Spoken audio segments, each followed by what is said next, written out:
Morning, guys. Welcome to Coffee Chat. Wow, thank goodness. Praise God. It is Friday. And boy, I'll tell you, do you not just love Fridays? I mean, everybody's working for the weekend, aren't they? And remember that Loverboy song, actually. Everyone's working for the weekend.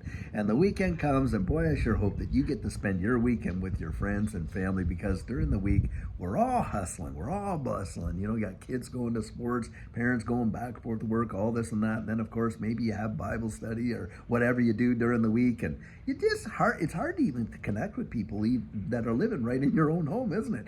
Anyhow, weekends are for friends and family. Hopefully you get to spend time with your. And by the way, on Saturday, if you don't know, we do a question and answer here on the Digital Outlook channel for this space on Saturdays. And then on Sundays, we have like a little devotional called Sugar on Sunday. So hopefully you can join us for that. It's, just a short little time. But otherwise, guys, I'm hoping you have a fabulous, fantastic weekend. Now, listen to some of the articles I've been reading today. Boy, I'll tell you what. And this first one has to do with a couple senators that have been sending letters over to the SEC saying, listen, we do not want you to actually approve any more crypto ETFs. I guess they don't like the fact that a lot of people are making some big time profits over this, Bitcoin ETF, and especially like you and I and stuff like that.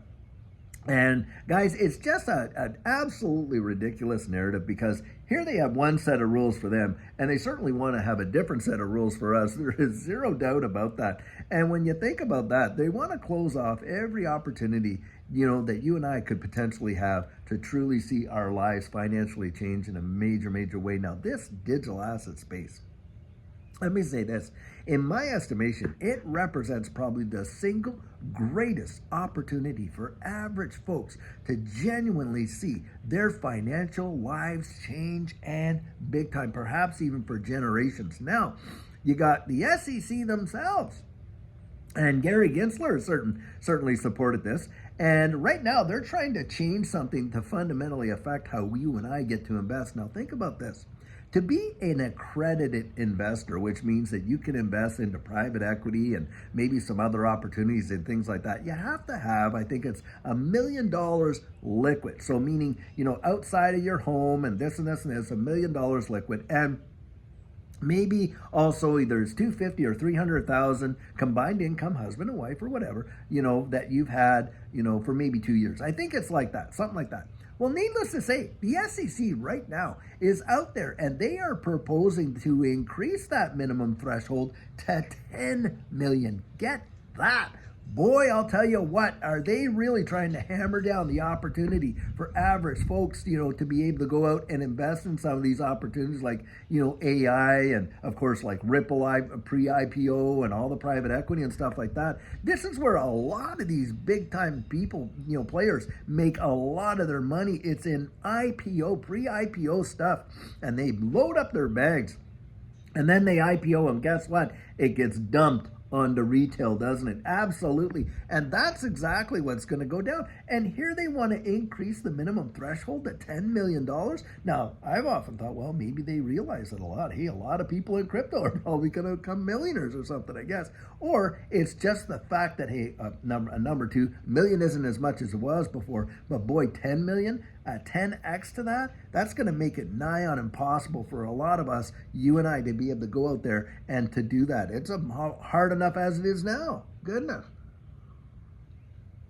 And then the second article, which really, really shows the disparity between the rules that they get to play by and the ones we get to play by.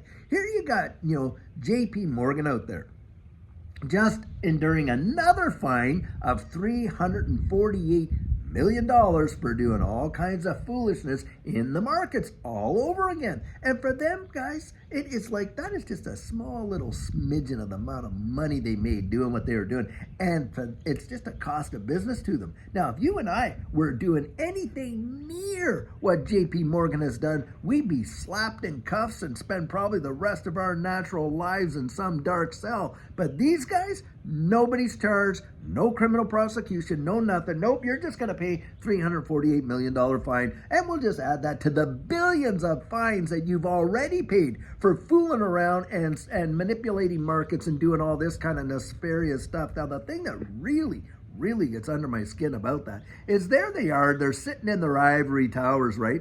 And they're actually looking down and thinking, oh yeah, well, we know what's best and all this kind of stuff. And you got Wells Fargo and, JP Morgan Chase, both of them, big time, billions and billions of dollars of fines that they've paid for all kinds of nefarious activity that they've done, with their clients and this, that, and the other thing. And it's truly absolutely mind-numbing to think that nobody is spending any time behind bars for any of that. And yet, if you and I did a tenth, not even a tenth, come on, 1% of what they did, wow, our lives would be over. Heck, they'd probably try and, not only throw us in the clink, but maybe round up all of our family and throw them in too. That's what they would do, huh?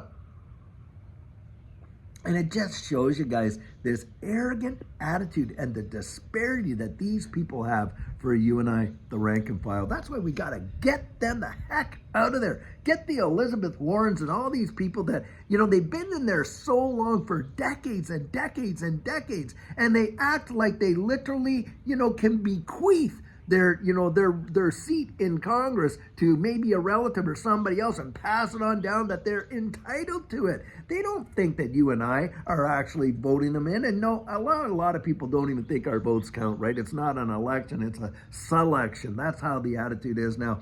And it's a shame. It really is sad because very few people genuinely have confidence in the process any longer. And especially when you see the disparity between one group over the other and that kind of stuff, because it seems absolutely for sure there is one set of laws and rules and books for these people and another set for us. But guys, I'll tell you what, there's only one way to win, and I'm going to tell you. The only way to win is not to play their game. That is the only way that you can win. You do not follow their advice, but you follow their behavior. You want to make it, you stack your pennies next to their dollars. Now, unfortunately, that is just the way it goes. And guys, I'm telling you what, if you think all these big time moves, and by the way, I'm going to say something about that, in crypto is retail, guys, it's institutional and big time. You got BlackRock out there buying practically every available Bitcoin they can get their hands on, don't you? And if Bitcoin, and that's what I love to say, hey, in 2008-9, the white paper comes out for Bitcoin, and it's all about, hey, having a system that's outside of the control of these bankers. Well, sorry, guys, you have just got right under the covers with the bankers because the bankers own it. They control the big, if it wasn't centralized before, it certainly is now because that's who owns it. Now, having said that, I want to say this. My guess is we are going to see probably a significant crash here coming very, very soon. And the reason I believe that is because we've been watching this thing march up practically parabolic, and nothing goes up in a straight line. And on top of that, I think we're going to see a big time shakeout. So my guess is we may even see Bitcoin drop $10,000, maybe $15,000, something like that. And of course, all these altcoins, including XRP, will also come down. Now, guys, if that happens, in my estimation, that is going to represent probably one of the greatest opportunities that this space has ever seen. But of course, it's not going to feel like an opportunity. It's going to feel like blood on the streets. And people are going to be, oh my goodness, you think the fight against XRP is bad now? Just wait. It's going to be something heavy if that happens. But for Judy and I, the way I look at it, that represents opportunity. Don't miss it. Go out there. Hey, that's my opinion. That's my estimation. You go out there, research it for yourself. Come to your own conclusions. But like I say, from what I see going on right now in the wide world, in all of this finance stuff, and them giving us all these numbers saying, oh yeah, well, inflation's not that bad, and all the hooey that we know it is, And then on top of that, watching the markets just going nuts the way they are with, the Dow way, way up there. And of course, Bitcoin just way up there. By the way, before the halving never has happened this way ever before. And that's the ETF pushing it like that. Well, guys, I'm thinking that it wouldn't surprise me if there's a major shakeout coming. So anyway, guys, get ready for it. Now, having said all that, guys, I do hope you have a fabulous weekend, and we do have an amazing video planned for you later on today. And tomorrow, of course, we have our Saturday question and answer and Sugar on Sunday, where we come out with some really great nuggets of encouragement. And guys, I sure hope until then, till later on when we connect, have a fabulous one and take care.